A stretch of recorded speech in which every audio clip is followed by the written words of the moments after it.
Bismillahirrahmanirrahim. Assalamualaikum warahmatullahi wabarakatuh. Hadirin hadirat yang dirahmati Allah Subhanahu wa taala. Alhamdulillah kita bisa bertemu kembali dalam tarbiyat online di bulan suci Ramadan ini.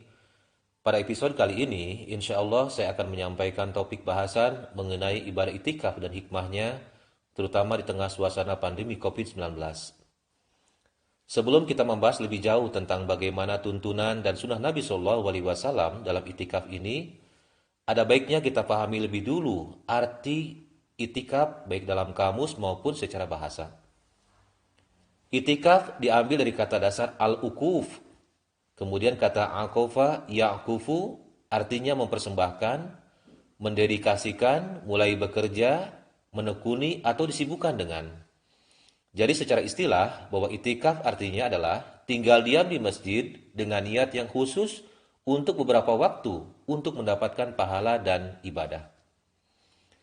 Seperti halnya puasa, bahwa konsep itikaf pun ternyata terdapat dalam agama-agama lain. Sebagaimana tertera dalam Al-Quran Karim, A'udzubillahi minasyaitonirrajim, Bismillahirrahmanirrahim. Wa ahidna ila Ibrahima wa Ismaila an tahhira baitiya lit ta'ifina wal 'akifina war ruk'i sujud. Kami telah memerintahkan kepada Ibrahim dan Ismail, jagalah kesucian dan kebersihan rumahku bagi orang-orang yang tawaf, itikaf, ruku dan sujud. Surah Al-Baqarah ayat 126. Hadirin yang berbahagia, insya Allah Ta'ala bahwa dalam beberapa hari lagi kita akan memasuki 10 hari terakhir bulan suci Ramadan, dan kita mengetahui dalam beberapa hadis disebutkan mengenai keutamaan puluhan terakhir ini, yaitu di dalamnya terdapat suatu malam yang sangat mulia dan penuh berkah yang disebut dengan malam Lailatul Qadar. Dan kita mengetahui dalam hadis bahwa diriwayatkan Rasulullah SAW di hari-hari terakhir Ramadan, biasanya beliau meningkatkan intensitas ibadah dan kebaikan beliau.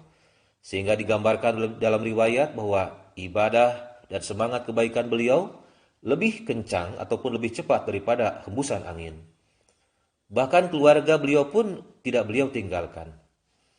Rasulullah SAW bersabda yang artinya bahwa orang yang berpuasa sepenuh ikhlas demi untuk memperoleh ridho ilahi, maka segala dosanya di masa lampau diampuni. Begitupun bagi mereka yang rajin bertahajud di tengah malam agar mendapatkan Lailatul Qadar dengan sabar dan istiqomah, maka segala dosanya akan diampuni. Hadirin sekalian, sesuai dengan sunnah baginda Nabi Shallallahu Alaihi Wasallam, bahwa beliau biasa melaksanakan itikaf di masjid jami atau masjid yang digunakan sholat berjamaah. Sebagaimana dijelaskan dalam ayat berikut, wa antum akifuna fil masajid, dan kalian sedang itikaf di dalam masjid. Surah Al-Baqarah ayat 188. Mengapa harus di masjid? Karena masjid-masjid dikhususkan untuk berzikir, untuk mengingat dan beribadah kepada Allah Ta'ala. Bahkan dalam hadis terdapat penekanan untuk melakukan itikaf di masjid, sebagaimana Hadrat Siti Aisyah radhiyallahu anha meriwayatkan, Rasulullah SAW bersabda, la i'tikafa illa fi masjidi jami', bahwa tidak ada itikaf kecuali dilakukan di dalam masjid yang luas atau tempat sholat berjamaah. Hadis riwayat Bukhari. Seandainya terpaksa, maka itikaf dapat dilakukan di luar masjid. Sebagaimana penjelasan Hadrat Muslim Maud radhiyallahu an, beliau bersabda bahwa itikaf dapat dilakukan di luar masjid, akan tetapi bahwa pahala masjid tentunya tidak akan dapat diraih. Surat kabar Al-Fadl tanggal 6 Maret tahun 1962. Hadirin yang saya muliakan, lalu kapan biasanya Rasulullah SAW beritikaf? Dijelaskan bahwa pada hari-hari sebelum dinobatkan sebagai Nabi, bahwa menjauhnya Rasulullah SAW dari kesibukan dunia dan beliau sibuk dalam mengingat Tuhan di Gua Hira, merupakan salah satu corak itikaf. Ketika seseorang menghendaki dan pada hari apa ia kehendaki, ia dapat melakukan itikaf. Akan tetapi bahwa itikaf pada 10 hari terakhir Ramadan itu yang disunahkan Nabi Shallallahu Alaihi Wasallam. Hadrat Aisyah radhiyallahu anha meriwayatkan berkenaan dengan itikaf, Rasulullah Shallallahu Alaihi Wasallam bersabda, kana ya'takiful ashrul awakhir min Ramadan hatta tawaffahullahu summa takafa azwajuhu min ba'dih. Merupakan kebiasaan Rasulullah SAW sampai beliau wafat adalah beliau senantiasa melakukan itikaf di 10 hari terakhir Ramadan. Setelah kewafatan beliau, maka istri-istri suci beliau mengikuti sunnah ini. Hadis riwayat Bukhari. Rasulullah SAW selalu memberikan petunjuk kepada orang-orang yang mencari Lailatul Qadar untuk itikaf di 10 hari terakhir Ramadan. Sebagaimana sabda beliau, qila li annaha fil ashril awakhir faman ahabba minkum ayya'takifa falya'takif fa'takafan nasu ma'ah. yakni yang mulia Rasulullah SAW bersabda bahwa saya diberitahukan bahwa Lailatul Qadar berada di 10 hari terakhir Ramadan. Barang siapa di antara kalian ingin melakukan itikaf, maka itikaflah di 10 hari ini. Oleh karena itu, para sahabat itikaf bersama beliau di 10 hari terakhir ini. Hadis riwayat Muslim, bab Fadail Lailatul Qadar jilid 1 halaman 494. Ini merupakan itikaf yang sempurna dan sesuai dengan sunnah Nabi. Akan tetapi, seandainya karena situasi dan keadaan, maka dapat saja itikaf dilaksanakan kurang dari 10 hari. Misalnya, bahwa ia dapat melakukannya hanya 9 hari, 8 hari, 7 hari, atau kurang dari itu sesuai dengan kesempatan waktunya. Dan ini diperbolehkan. Hadirin sekalian, ada beberapa riwayat yang menyebutkan bahwa pada tahun wafatnya Rasulullah SAW, yaitu ketika malaikat Jibril mengecek bacaan Al-Quran Nabi SAW sebanyak 2 kali, maka Rasulullah SAW pada tahun wafatnya beliau beritikaf selama 20 hari. Hadis riwayat Bukhari. Jadi bahwa itikaf adalah merupakan ibadah yang sangat diutamakan oleh Rasulullah SAW. Sampai-sampai jika berhalangan, maka beliau melakukannya selama 20 hari pada tahun berikutnya. Lalu kemudian ada juga riwayat yang menyebutkan bahwa beliau pernah sesekali Rasulullah SAW melaksanakan itikaf selama 10 hari di awal bulan Syawal. Hadis riwayat Bukhari. Namun, dari beberapa riwayat yang sahih, kita bisa menyimpulkan bahwa itikaf yang disunahkan dan yang terbukti dari amalan Rasulullah SAW yang biasa beliau praktekkan adalah sekurang-kurangnya pada 10 hari terakhir bulan suci Ramadan. Dan ini yang paling sering dan biasa dilaksanakan oleh Rasulullah SAW setiap tahunnya. Hadirin yang mulia, mengenai waktu memulai itikaf disebutkan dalam hadis Jami' At-Tirmidzi, diriwayatkan dari Hadrat Aisyah radhiyallahu anha berkata, Rasulullah SAW jika hendak beritikaf, beliau sholat subuh terlebih dahulu kemudian masuki tempat itikaf. Hadis riwayat Tirmidzi.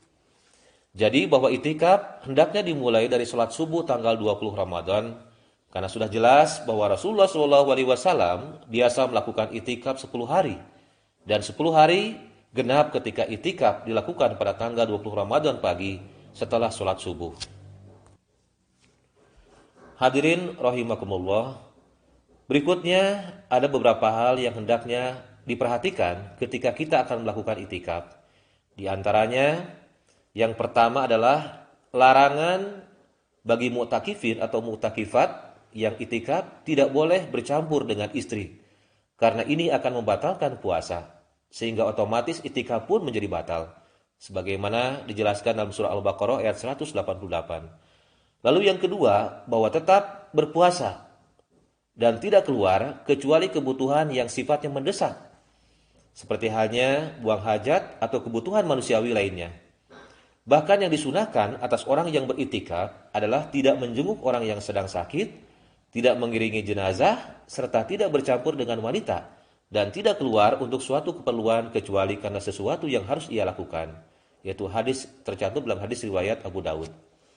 Lalu yang ketiga, bahwa orang yang sedang itikaf, bahwa dia harus mengencangkan sarungnya, menghidupkan malam, dan membangunkan keluarganya. Sebagaimana diriwayatkan dari Hadrat Aisyah radhiyallahu anha berkata, Nabi SAW bila memasuki 10 hari akhir dari bulan Ramadan, beliau mengencangkan sarung beliau, menghidupkan malamnya dengan beribadah, serta membangunkan keluarga beliau. Hadis riwayat Bukhari. Hadirin yang saya muliakan, Rasul yang mulia Rasulullah SAW bersabda tentang kelebihan orang yang itikaf. Beliau bersabda, "Mani i'takafa yauman ibtigha'a wajhallah, ja'alallahu bainahu wa bainan nar salasa khanariqa ab'adu mimma bainal hafataini. Yani barang siapa melakukan itikaf sehari demi keriduan Allah Ta'ala, maka Allah Ta'ala akan menjadikan di antara dia dan jahanam 3 parit yang jaraknya sejauh timur dan barat. Tercantum dalam Dure Mansur halaman 202 jilid pertama. Dan hadis riwayat Baihaqi. Hadirin yang mulia, bagi bapak ataupun ibu-ibu dan hadirin yang belum pernah melaksanakan itikaf, maka mengingat keutamaan daripada itikaf tersebut, tentunya harus berniat ataupun usahakanlah untuk berniat dan mohonlah secara khusus taufik kepada Allah Subhanahu wa taala supaya paling tidak bisa melaksanakan itikaf sekali seumur hidup, karena ini merupakan karunia yang sangat besar untuk kita. Namun seperti yang kita ketahui untuk saat ini, berhubung kondisi dan situasi darurat yang diakibatkan oleh pandemi COVID-19, maka ibadah itikaf untuk tahun ini tentunya ditunda dulu ataupun ditiadakan. Dan tentunya bagi yang sudah ada niat untuk melaksanakan itikaf, ya mungkin dalam dirinya, dalam hatinya akan merasa sedih. Namun kita yakin bahwa Allah Ta'ala Maha Tahu niat bapak-bapak ataupun ibu-ibu dan hadirin untuk itikaf pada hakikatnya sudah dicatat oleh Allah Ta'ala. Tentu sebagai gantinya, sesuai dengan nasihat Rasulullah SAW tadi, bahwa di 10 hari terakhir Ramadan ini, kita harus mengencangkan ikat pinggang ataupun menjauhi segala kenikmatan-kenikmatan duniawi demi untuk meraih qurub Allah Ta'ala. Menghidupkan malam-malamnya dengan kita banyak beribadah, melaksanakan qiyamul lail dan banyak berdoa, lalu membangunkan keluarga kita untuk ibadah bersama. Mudah-mudahan Allah Ta'ala menurunkan karunia-Nya kepada kita untuk meraih keberkatan Lailatul Qadar. Amin Allahumma amin. Hadirin yang saya muliakan, ibadah itikaf di mana seseorang tinggal dalam tabir untuk beribadah secara fokus, menjalin kedekatan diri kepada Allah Ta'ala dan menjauhkan segala urusan duniawi, maka jika dianalogikan adalah diibaratkan seperti hanya seekor ulat yang sangat menjijikkan dan menakutkan, bertekad menjadi seekor kupu-kupu yang indah. Dengan cara berpuasa berhari-hari dalam bungkus kepompongnya, dia tidak makan minum dan mengasingkan dirinya. Maka ketika tiba waktunya, dia keluar dan terlahir menjadi makhluk baru, yaitu seekor kupu-kupu yang memiliki sayap indah dengan corak warna-warni yang memikat hati. Bahkan bisa terbang tinggi di angkasa. Artinya bahwa orangnya itikaf pun hakikatnya seperti itu. Ketika itikaf, yaitu memusatkan segenap hati, perasaan dan pikirannya untuk beribadah dan mencapai derajat itikaf yang paling tinggi, yang disebut dengan inqita ataupun pemutusan hubungan, sehingga dengan perantaraan itikaf ini diharapkan akan menjadi insan baru yang lebih baik, yang lebih indah akhlaknya dan rohaninya, terus terbang tinggi di cakrawala rohani. Amin Allahumma amin. Hadirin yang berbahagia, Hadrat Aqdas Masih Maud Salam pernah bersabda, banyak orang menampakkan perangai lemah lembut, akan tetapi di dalam dirinya ia bertabiat seperti serigala. Banyak orang pada penampakan lahirnya bersih, namun di dalam hatinya mereka terdapat ular berbisa. Maka kamu tidak akan dapat diterima di hadirat Allah selama keadaan lahir dan keadaan batinmu tidak serupa. Tercantum dalam buku Bahteranuh halaman 21. Jadi perubahan yang diharapkan adalah proses evolusi dan metamorfosis, seperti halnya seekor lalat yang berubah menjadi kupu-kupu yang indah. Bukan perubahan yang dialami oleh seekor ular ketika berganti kulit. Walaupun melalui proses puasa juga, tetapi setelah melepaskan kulit lama berganti dengan kulit baru, tetap saja fisiknya masih ular juga. Masih menjadi makhluk yang sama seperti sebelumnya, yaitu buas dan sangat ditakuti oleh orang karena berbahaya. Jadi, perubahannya tidak berarti apa-apa. Kondisi sebelum dan sesudahnya masih tetap sama. Tentunya perubahan seperti ini yang tidak kita kehendaki. Semoga kita senantiasa dianugerahi taufik oleh Allah Subhanahu wa taala untuk mencapai qurub ilahi dan ketakwaan yang hakiki, serta meraih perubahan yang signifikan menjadi insan baru yang lebih baik dalam hal akhlak, dalam keimanan maupun kerohanian. Amin Allahumma amin. Demikian, jazakumullah ahsanal jaza wa akhiru da'wana alhamdulillahirabbil alamin. Wassalamualaikum warahmatullahi wabarakatuh.